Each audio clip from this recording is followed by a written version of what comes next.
Alô e bem-vindos a mais um vídeo aqui no canal de YouTube do Roasted Not Fried. Hoje eu venho com um vídeo que acho que é bastante importante para quem quer começar a ser um bocadinho mais saudável ou quem já cá anda há algum tempo mas se sente um bocadinho desorientado e quem não quer seguir assim uma dieta muito fixa mas quer perceber um bocadinho melhor o que é que pode fazer para ser mais saudável.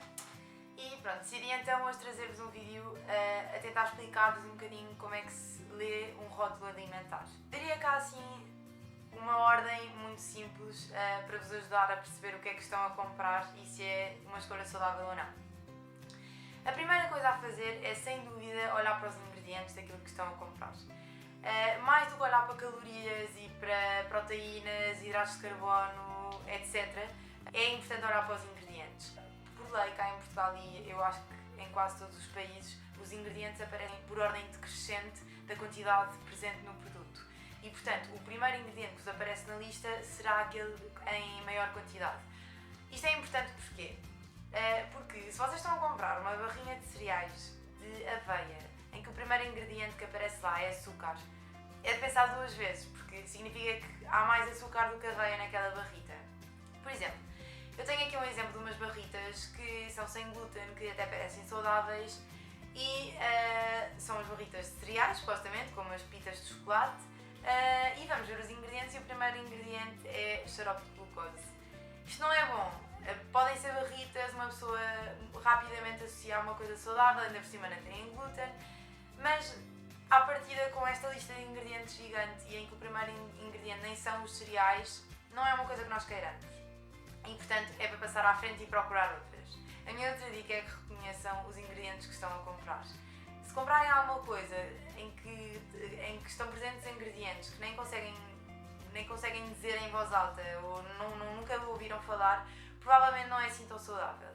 Para além disso, ingredientes com listas que nunca mais acabam também são um bocadinho de fugir, porque indicam que provavelmente aquele produto já foi muito processado, quanto menor, melhor. Menos processado e à partida mais saudável. A outra coisa é olharem para aquela coisinha de lado que diz VD em percentagem. Esta é a percentagem do valor diário recomendado para um adulto saudável.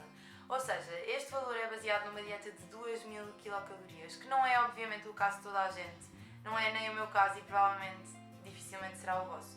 É uma boa base e é bom se calhar para terem uma ideia, mas eu nunca olho para este lado a não ser para uma coisa, que é para perceber se aquele nutriente específico está em abundância ou não no produto que eu estou a comprar. Se não fizerem ideia de se 20 gramas é muito ou pouco, é uma boa coisa olharem para esta percentagem. E para terem assim uma ideia, abaixo de 5% o nutriente está quase que não está presente. Acima de 20% o nutriente pode-se dizer que aquele produto tem um aporte daquele nutriente bom, ou seja, uma comida qualquer que vocês comprem que diga que tenha mais de 20% de proteínas, à partida é uma boa fonte de proteínas. Espero não estar a dizer nenhum erro, mas isto é o que eu faço para mim e que geralmente funciona. Também é bom para usarem para os micronutrientes, como o ferro, o magnésio e outros, e se quiserem ver se aquele alimento tem um bom aporte desse nutriente, se virem que tem mais do que 20% ou mais do que 15%, à partida já é uma boa ajuda. Mas pronto, é bom para terem uma ideia e ajuda sempre um bocadinho, mas eu nunca olho muito para esta coluna. A coisa mais importante, não mais importante, mas o passo a seguir quando já viram que não tem ingredientes que vocês desconhecem ou uma lista que nunca mais acaba ou o primeiro ingrediente esquisito, a segunda coisa é olharem realmente para o rótulo e o valor nutricional. E aqui há 4 coisas que eu considero importante ver. As proteínas, os lípidos, os glicídios, os hidratos de carbono e o sal. São 4 coisas que eu olho sempre e que procuro determinados valores num produto. Primeiro, as proteínas. As proteínas não são uma fonte energética, não são a primeira fonte energética nem a que o nosso corpo prefere usar, mas são essenciais para a construção e reconstrução de células e tecidos no nosso corpo e, portanto, e mesmo para o funcionamento hormonal, etc. São muito importantes e são sempre boas e, portanto, é sempre um valor, um teor proteico alto é sempre uma coisa boa à partida. Os hidratos são uma boa fonte energética para o nosso corpo. Agora, essa fonte pode nem sempre ser a mesma e depende muito se vier de um açúcar refinado, de um açúcar menos processado, de uma farinha cheia de fibra e por isso é que é importante olhar para a lista de ingredientes também para perceberem de onde é que vêm estes hidratos. Para além disso, geralmente aparece sempre hidratos de carbono e depois dos quais açúcar, e é aí que vocês têm de olhar bem e perceber se essa segunda linha tem um valor muito elevado ou não.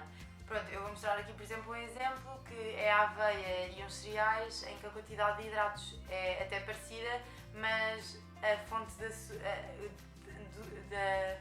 hidratos, a quantidade de açúcar é completamente diferente. A aveia não tem açúcar quase nenhum e os cereais têm muito mais. Para terem uma ideia, estão aqui as tabelas e portanto o que eles dizem é que acima de 22 gramas e meia é considerado elevado. Eu acho que nada disto é científico, é para terem uma ideia. Sim, entre 5 a 22 gramas e meias é considerado intermédio e abaixo das 5 gramas é considerado pouco. Portanto, estão numa dieta restritiva em que não querem consumir muito açúcar ou nem para isso e vejam se realmente o valor é baixo. Outra dica para vos ajudar a perceber um bocadinho as quantidades é que 10 gramas de açúcar são mais ou menos uma colher de sopa. Portanto, uma coisa que tenha 30 gramas de açúcar são 3 colheres de sopa de açúcar. É como se vocês estivessem a ingerir 3 colheres de sopa de açúcar para além das gorduras ou proteínas que aquilo possa ter. Depois, nestas gorduras, também é importante ver outra coisa, é que estas gorduras, os lípidos totais que aparecem primeiro, incluem as gorduras insaturadas, as saturadas e as transaturadas. Cá em Portugal, muitas vezes as únicas que vêm especificadas são as gorduras saturadas. Estas gorduras são as gorduras de origem animal e também queremos que elas sejam um bocadinho mais baixas. E depois temos uma parte um bocadinho pior, que são as gorduras transaturadas, que geralmente passam por um processo de hidrogenação industrial, ou seja, são sinónimo de processamento.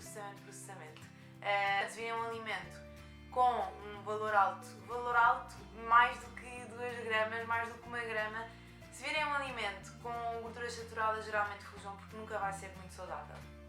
No que diz respeito às gorduras por si só, um alimento com mais de 17 gramas e meio de gordura é considerado um alimento com um elevado teor de gordura. Ainda assim, isto pode não querer dizer nada, porque, por exemplo, o azeite tem 100% de gordura, é 100% de gordura e é uma fonte de gordura saudável quando consumido cru. E portanto não podem olhar só para isso, mas por regra geral um alimento que tenha mais de 17 gramas e meia é considerado elevado, mais ou menos este valor. Entre 3 gramas e 17 gramas e meia é considerado intermédio e abaixo de 3 gramas é considerado baixo.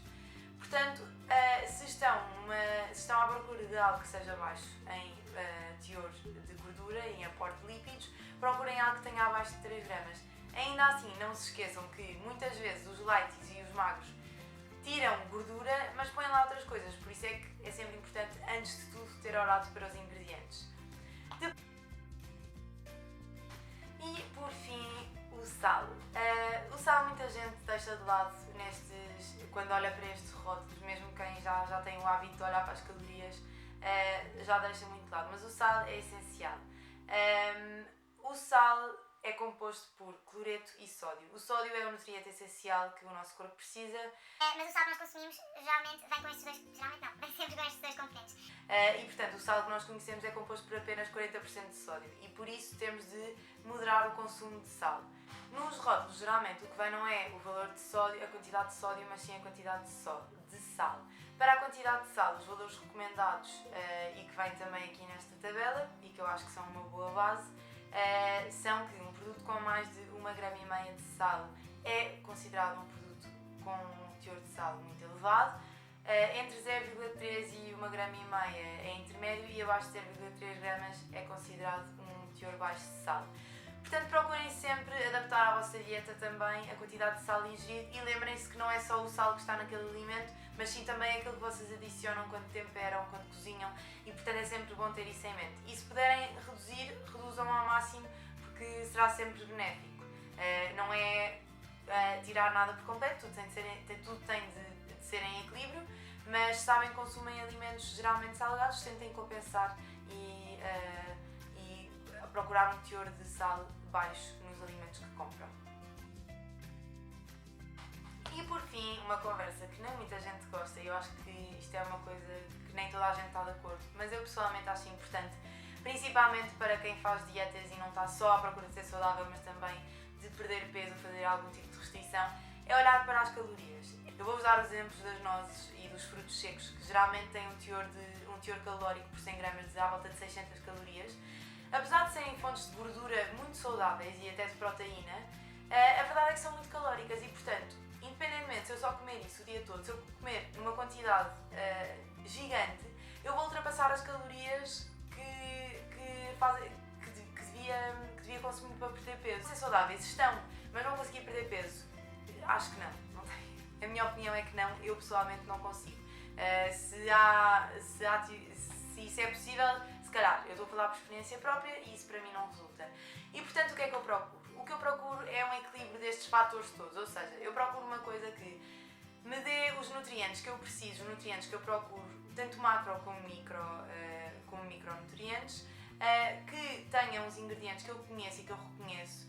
Isto não quer dizer que eu nunca consuma alguma coisa que tem ingredientes que eu não conheço. Eu adoro ver Coca-Cola zero e tenho perfeita noção que aquilo está cheio de ingredientes que eu não devia ver, mas em contrapartida faço tanta coisa saudável que é um prazer que para mim compensa. Portanto, por fim, resumindo, eu acho que é um bocadinho preciso fazer um balanço destas coisas todas, da lista dos ingredientes, dos macro e micronutrientes presentes e também das calorias. Principalmente se tem um objetivo especificamente, é importante ter em conta todos estes fatores. Eu pessoalmente, quando estou numa dieta, tento procurar alguma coisa que seja saudável, mas que também seja que se enquadre nos teores calóricos que eu procuro. E pronto, espero que vos tenha ajudado a perceber um bocadinho, a decifrar a leitura destes rótulos. Sei que ainda há muita coisa, ainda há muitos micronutrientes que eu não falei, mas se tiverem interesse em que eu faça um vídeo um bocadinho mais pormenorizado, digam-me. Também não falei das validades, mas é porque sinto que este vídeo é mais focado mesmo em como ler e saber se é saudável ou não. Pronto, espero que tenham gostado. Se gostaram, ponham um gosto no vídeo, partilhem com os vossos amigos e subscrevam ao canal para ficarem a par de todos os novos vídeos. Espero que tenham gostado deste primeiro vídeo em que me conhecem um bocadinho melhor. E se tiverem ideias, enviem-me mensagens e sugiram. Se tiverem perguntas, perguntem que eu respondo a tudo. E pronto, espero que tenham gostado e tenham ficado aqui com algumas ideias úteis para a próxima vez que forem às compras. Experimentem, comparem 2 pacotes de bolachas que vocês gostam e vejam qual é que tem mais açúcar, qual é que tem menos, qual é que tem mais gordura saturada e menos. Olhem para as calorias também, para a lista de ingredientes. E pronto, espero que tenham gostado do vídeo e até à próxima.